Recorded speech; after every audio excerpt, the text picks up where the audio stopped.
वैश्विक स्तर पर बढ़ रहे बैंकिंग संकट को देखते हुए दुनिया भर के केंद्रीय बैंक और आर्थिक संस्थाएं सावधानी बरतने की सलाह दे रहे हैं। आईएमएफ चीफ ने कहा है कि वैश्विक स्तर पर आर्थिक स्थिरता को लेकर संकट बढ़ा है, ऐसे में निगरानी रखने की जरूरत है। अमेरिकी सेंट्रल बैंक फेडरल रिजर्व ने भी कहा कि कर्ज संकट की वजह से बैंकिंग व्यवस्था पर दबाव है। इधर भारत में वित्त मंत्री निर्मला सीतारमण ने पिछले हफ्ते सरकारी बैंक प्रमुखों के साथ मुलाकात की। सरकारी बैंकों से कहा कि बैंकिंग कारोबार में जहां भी खामी दिख रही है उसे सामने रखें और अलर्ट रहें। बैठक के दौरान बैंकों ने सरकार को आश्वस्त किया कि सभी वित्तीय पैमानों पर बैंकिंग कारोबार फिलहाल स्थिर है। सरकारी बैंकों के सामने कारोबार को लेकर जो प्रमुख चुनौतियां हैं उनके बारे में बैंक इसी हफ्ते सरकार को एक रिपोर्ट सौंपेगा। सर, क्या क्या बताएगा सर बैंक इस रिपोर्ट में? शुभम, ये बैठक काफ़ी महत्वपूर्ण है, काफ़ी सिग्निफिकेंट है इस संदर्भ में कि हम 15 दिन पहले तक भारत के नियामकों की तरफ से सब कुछ ठीक ठाक है, सब ठीक ठाक है जैसे बयान आते देख रहे थे। लेकिन अब जैसे जैसे परिस्थितियां भीतर जा रही हैं, और हमने एक मनी सेंट्रल में हम इशारा करेंगे आपको, अगर आप रेगुलर दर्शक हैं तो आप उस मनी सेंट्रल में जाकर देख सकते हैं कि कई ऐसी दरारें थीं जहाँ से दरारों से चुनौती निकलना शुरू होती है भारत के बैंकिंग सेक्टर में। और इसलिए वित्त मंत्री को सीधे बैंकों से उनके संकट का, उनके क्राइसिस का हिसाब मांगना पड़ा है। और ये काम पहली बार, अपने तरह से पहली बार हो रहा है जिसमें सरकार को बैंक रिपोर्ट देंगे। और इस रिपोर्ट में क्या बताएंगे, ऐसी 3-4 चीज़ों के संकेत हमें इस बैठक से मिले हैं।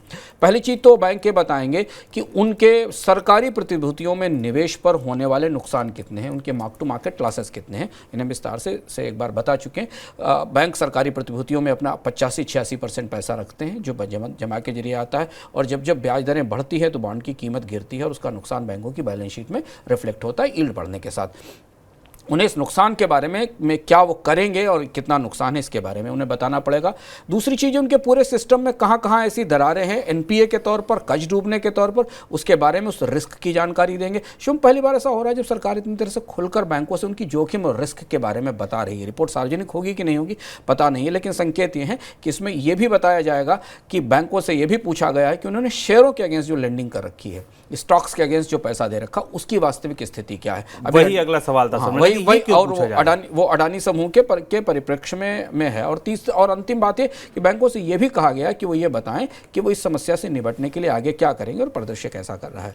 सर, ये शेयरों के बदले जो कर्ज दिए थे, क्या ये वाकई बड़ी चिंता है बैंकों की? बड़ी चिंता है बैंकों की, क्योंकि पिछले सालों में बैंकों की शेयर अगेंस्ट लेंडिंग और बैंकों की कंपनियों की तरफ से शेयर प्लेज करने के प्रयोग बहुत ज़्यादा बढ़े हैं। हम देख चुके हैं कि पिछले 2-3 महीनों में ही अडानी समूह ने अकेले 6 से 7 हज़ार करोड़ रुपए का कर्ज वापस चुकाया है बैंकों को शेयरों के अगेंस्ट। और ये बहुत आम प्रक्रिया है भारत में कि अच्छी मजबूत बड़ी कंपनियां अपने स्टॉक्स को सिक्योरिटी के तौर पर, एसेट्स के तौर पर इस्तेमाल करती हैं। और ये एक ऐसी एसेट होती है जब शेयरों की कीमत घटती है तो बैंकों को उससे होने वाला नुकसान होता है। और यहाँ बैंकों से ये कहा गया है इस बैठक में, जैसा संकेत हमें मिल रहा है कि उन्हें इस नुकसान के बदले प्रोविजनिंग करनी पड़ेगी। यानी प्रोविजनिंग का अर्थ यह है कि उन्हें अगर इसमें संभावित नुकसान होता है तो उसके लिए अपनी पूंजी से पैसा निकालकर अलग से रखना पड़ेगा। तो 2 दरारें दिखी। एक दरार तो ये कि बैंकों के जो मार्क टू मार्केट लॉसेस हैं वो बढ़ रहे हैं उसको के लिए, और दूसरा शेयरों के अगेंस्ट लेंडिंग पर नज़र रखनी पड़ेगी। और इसका हिसाब भी शायद सरकार ने मांगा है बैंकों से, और आरबीआई से भी मांगा है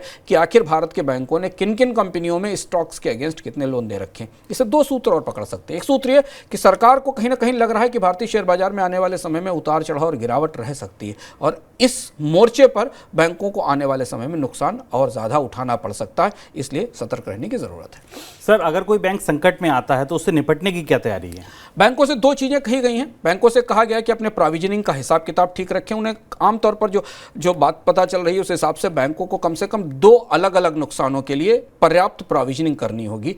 एक नुकसान जो उनके मार्क टू मार्केट लॉसेस हैं, यानी जो उन्होंने बॉन्ड में निवेश किया है उसमें जो नुकसान हो रहा है उनके बैलेंस शीट में, इसके तरफ व्यवस्था करनी पड़ेगी, इसके लिए पैसा रखना पड़ेगा। और शेयरों के अगेंस्ट जो नुकसान हो रहा है उसके लिए पैसा रखना पड़ेगा। और नतीजा के तौर पर आपको बैंकों के मुनाफे में गिरावट दिखाई देगी। तो यानी बैंकों ने इस बैठक में वित्त मंत्री से कहा भी है कि जो नए प्रोविजनिंग की कोशिशें आ रही, इससे बैंकों के मुनाफे में गिरावट की संभावना बनती दिखाई देगी। सर, कुल जमा अगर देखें तो अगर अभी आपको भारतीय बैंकों का परिदृश्य कैसा दिखाई देता है? 2 बैठक के भीतर काफ़ी चर्चाएं हुई, अलग अलग जो सूत्रों ने बताया उस हिसाब से। बैठक के भीतर बैंकों ने बड़ा खुलकर ये कहा कि 2 तरीके के परिदृश्य हमें दिखाई देते हैं इस समय भारतीय अर्थव्यवस्था में, कि अगर इन्फ्लेशन स्टेबल रहती है, महंगाई की दर में बढ़ोतरी नहीं होती है, और क्रेडिट की ऑफटेक बेहतर बनी रहती है तो बैंकों की प्रॉफिटेबिलिटी पर बड़ा असर नहीं पड़ेगा। बैंक जितना मुनाफा कमा रहे हैं फिलहाल अपने क्वार्टर में उसे मेंटेन करके रख पाएंगे और जिस प्रोविजनिंग की नई रिक्वायरमेंट के लिए संकेत दिए गए उसको वो कर पाएंगे। लेकिन अगर इन्फ्लेशन हाई रहती है, बढ़ती रहती है और ब्याज दरों में बढ़ोतरी होती रही है तो बैंकों को मार्क टू मार्केट लॉसेज यानी सरकारी बॉन्ड में निवेश पर होने वाला नुकसान भी होगा और उनकी जो कॉस्ट ऑफ क्रेडिट है वो भी बढ़ती जाएगी, जिससे कि क्रेडिट की डिमांड या कर्ज की मांग भी कम होगी और इसके बाद उनके मुनाफों पर असर पड़ेगा। यानी बैंकों ने दोनों तरह से सरकार को अपनी परिस्थिति के लिए आगाह कर दिया है और इसके साथ अब भारत के बैंकों में भी वो सारी गतिविधियाँ शुरू हो गई हैं जिन गतिविधियों की पड़ताल के लिए किया गया। हालांकि इस बैठक में ये भी कहा गया कि भारतीय बैंकिंग सिस्टम पूरी दुनिया में अन्य बैंकिंग सिस्टम की तुलना में मजबूत है, यहाँ पर स्ट्रेस की संभावनाएं थोड़ी सीमित हैं, लेकिन फिर भी जहां जो दरारें हैं वो 2 बड़ी दरारें दिखाई दे रही हैं, उन्हें कैसे भरा जाएगा इस पर हमारी नज़र लगातार रहेगी।